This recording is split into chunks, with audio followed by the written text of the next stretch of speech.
We're on our way to the annual Hackers Congress at the Parallel Polis Center in Prague. It draws crypto-anarchists from across Europe, people who employ encryption technology to keep their internet activity private. The Bitcoin is their currency of choice. At the center's Bitcoin coffee bar, you can't buy a drink with regular cash or cards, only Bitcoins. So I might as well put my bills away again. But right across the way is an ATM which dispenses Bitcoins. First, I have to download an app to my cell phone, a digital wallet to store my Bitcoins. Martin Wismeier explains how easy it is to use the app. Just set it to receive, then hold your mobile in front of the ATM. Within seconds, my Czech crowns become 6.51 milli Bitcoins. 6.59 milli Bitcoin. Milli Bitcoin. Yes, I use a chip implant. I created in 2014. See, you can see the tiny chip.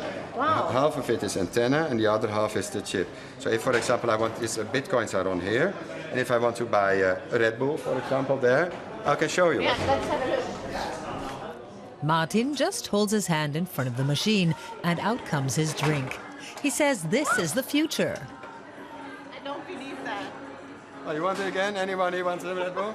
Martin says Bitcoins are more than digital play money. Hundreds of thousands of people use them for everyday transactions, eliminating the need for a regular bank account. I think the banks will always be there. It is just that people have an option now. For the first time in history, this is the first money which is issued by the people and it is owned by the people. There is no banker required. Yeah. It's like where we are going, there is no banks. The Bitcoin is a currency that's generated on the internet, but how? As I learn here, it's quite simple.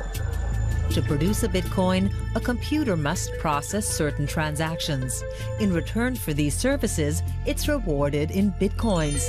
This activity is known as mining.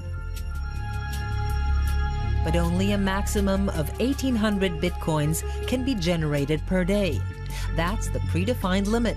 So the more people are involved in mining for the currency and the more computers are processing the transactions, the less likely it is that a single computer will be rewarded with Bitcoins.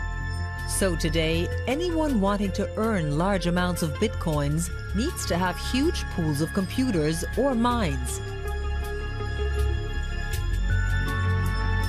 Competition is becoming fiercer, as there's only a finite and predefined number of Bitcoins which can be mined.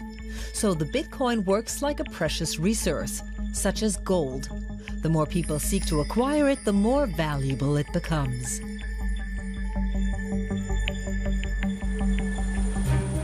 Around the world, people are feverishly mining for Bitcoins.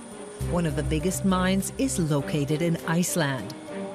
We're coming in for a landing with Bitcoin pioneer Markus Streng.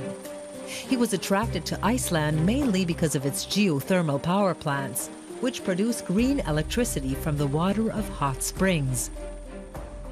He agreed to show us around his mine, provided we don't disclose its exact location. On the drive there, he explains why. There's a lot of money involved. And many different parties would have an interest in breaking into the mining farm or hacking into it. You can't be careful enough.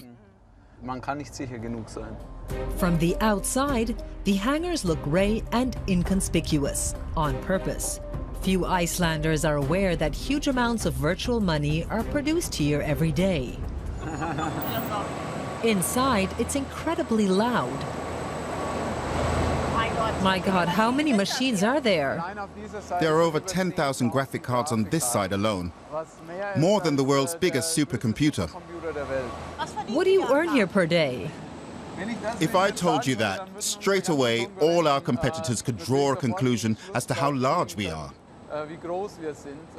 In theory, that would give them a competitive advantage. Roughly. I really can't tell you.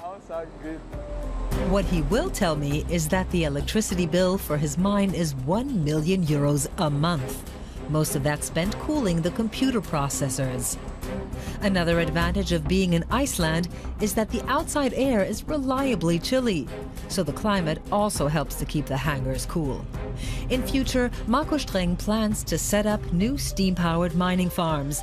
He believes that in an increasingly uncertain world, the value of the Bitcoin can only go one way, up. What makes the Bitcoin special is this independence from the financial world.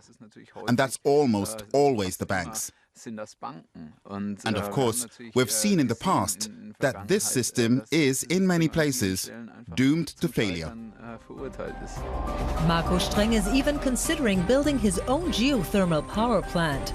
After all, he's got to invest the money he's earned somewhere. Money earned by producing a lot of hot air.